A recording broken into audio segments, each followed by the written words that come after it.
ఈరోజు నిన్నొచ్చి next election గురించి మాట్లాడినావు కదా. 2 ఎలక్షన్ల తర్వాత రేవూరు ప్రకాష్ రెడ్డిని గెలిపియాలి అని చెప్పినావు. రేవూరు ప్రకాష్ రెడ్డి అంటే పరకాలకి తెలియదు, పరకాలంటే రేవూరు ప్రకాష్ రెడ్డికి తెలియదు ఎలక్షన్ల ముందట. అవునా కాదా? ఎవరు వచ్చిండ్రు? కొండా మురళి వచ్చి తిరిగితే రేవూరు ప్రకాష్ రెడ్డి గెలిచిండు. ఈ రోజు 4-5 నియోజకవర్గాలలో తిరిగి ఆ రోజు గెలిపించుకున్న వ్యక్తి, నువ్వు కార్లో కూర్చోబెట్టుకుని తిరిగిన వ్యక్తి ఈ రోజు ఎందుకు గుర్తొస్తలేదు నీకు? అంటే ముఖ్యమంత్రి అయితే కళ్ళు నెత్తికెక్కినాయా అని అడుగుతారా నేను నిన్ను? నాకు భయం లేదు. ఇవాళ పోతే రేపు 2 నాకు. ఎందుకు అనంటే నా బిడ్డ నా కొడుకు ఎవరన్నా చూసుకుంటారు వాళ్ళని. నేను ప్రజల కోసం పనిచేసేదాన్ని, నేను ప్రజల మధ్యలో ఉండేదాన్ని. ఈ రోజు మా నాన్న నాకు అట్లే పెంచిండు, నేను భయం లేకుండా పెంచిండు.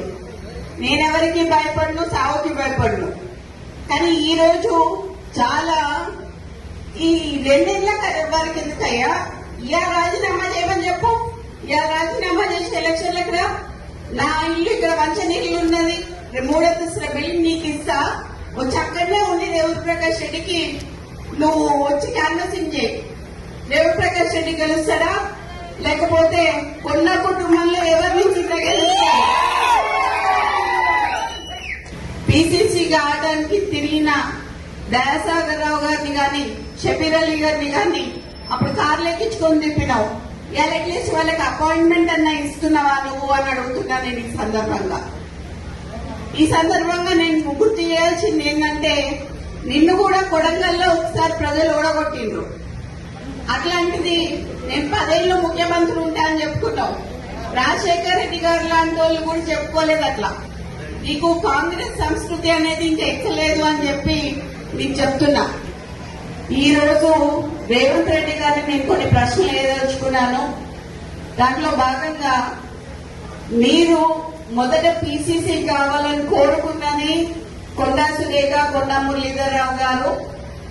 ఆ రోజు వారు మాట్లాడుతూ కొండా మురళి గారి ఆదేశాల మేరకి కొండా సురేఖ గారు పిసిసి రేవంత్ రెడ్డి గారిని ప్రపోజ్ చేయడం జరిగింది. తర్వాత ఢిల్లీ స్థాయిలో కూడా ఆమె ప్రపోజ్ చేయడం జరిగింది.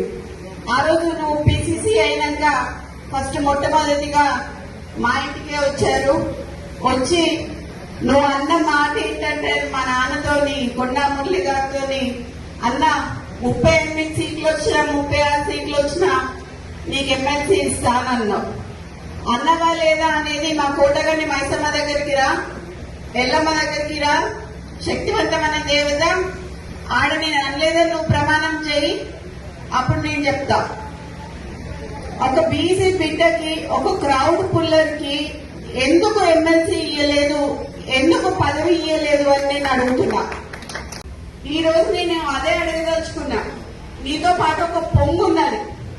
ఆ పొంగు ఎక్కువసేపు పొంగదయ్యా, పోతుంది.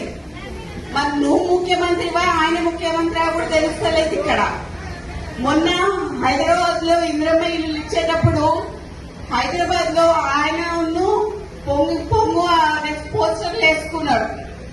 మరి అక్కడనే హైదరాబాద్ ఇన్ఛార్జ్ అయిన పొన్నం ప్రభాకర్ గారి ఫోటో వేయలేదు. అంటే బీసీలన్నీ అంత చులకన్నా మీకు?